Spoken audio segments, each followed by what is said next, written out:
ગોધરા કેસના પડઘા સિદ્ધપુરમાં પડ્યા, candle March યોજી શ્રદ્ધાંજલિ અપાઈ। કલકત્તામાં જુનિયર મહિલા ડોક્ટર પર બળાત્કાર અને ત્યારબાદ તેની હત્યાની ઘટના બની છે, જેને લઈ પશ્ચિમ બંગાળમાં બારેલા અગ્નિ જેવી સ્થિતિ સર્જાઈ છે।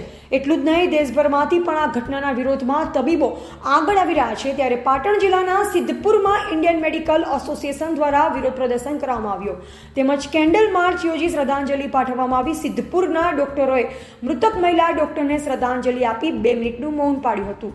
સિદ્ધપુરના ડોક્ટરો દ્વારા શ્રદ્ધાંજલિ કાર્યક્રમ યોજવામાં આવ્યો અને ઘટનાને વખોડી આરોપીને સખત સજા મળે તેવી માંગ કરવામાં આવી। તેમજ સિદ્ધપુર મામલતદાર કચેરી પાસેથી કેન્ડલ માર્ચ યોજવામાં આવી હતી। આ કેન્ડલ માર્ચ દેથલી 4 રસ્તા સર્કલ ખાતે પહોંચી સમાપન કરવામાં આવી।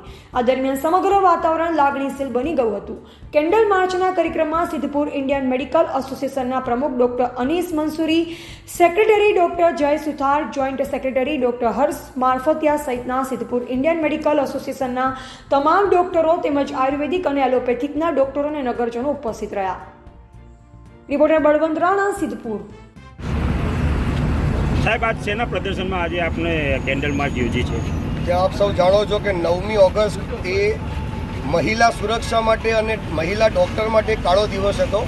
9 ઓગસ્ટની પરોઢીએ 2:30 વાગે 36 કલાકની ડ્યુટી પછી એક મહિલા ડૉક્ટર રૂમની સેવા ન હોવાના કારણે સેમિનાર રૂમમાં આરામ કરવા ગઈ।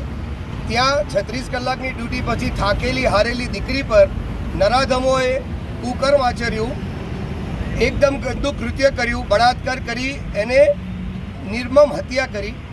આપણે એમ કહીએ છીએ કે બેટી પઢાઓ બેટી બચાવો, તો અમારી આ દીકરી પઢી પણ આપણે એમને બચાવી ના શક્યા, એ બચી ના।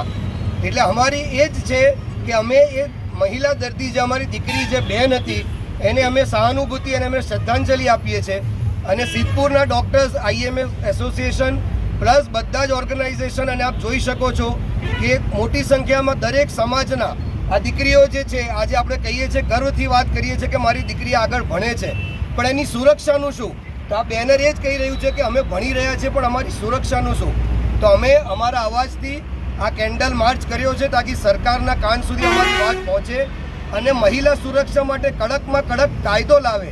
તે જ રીતે ડૉક્ટર્સનું આપ જોઈએ છે કે અમે ડૉક્ટર્સ, મહિલા ડૉક્ટર્સને બધા આટલી ડ્યુટી કર્યા પછી દર્દીઓનો જીવ બચાવવાની કોશિશ કર્યા છે, પણ એવા જ દર્દીને, એવી જ દીકરી પર આવું અત્યાચાર થયું, આવું નિર્મમ હત્યા થઈ, એનો અમે સખત વિરોધ કરીએ છીએ।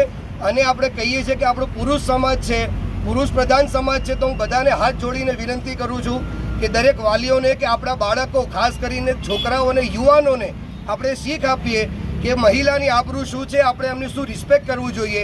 અને અમને ભરોસો છે કે આપણે પુરુષ પ્રધાન સમાજના યુવાનો એ વાત સમજશે તો આવા નરાધમોને એ લોકો જ પકડશે અને આવા ગંદા કૃત્યો, આવો અત્યાચાર થતો અટકશે।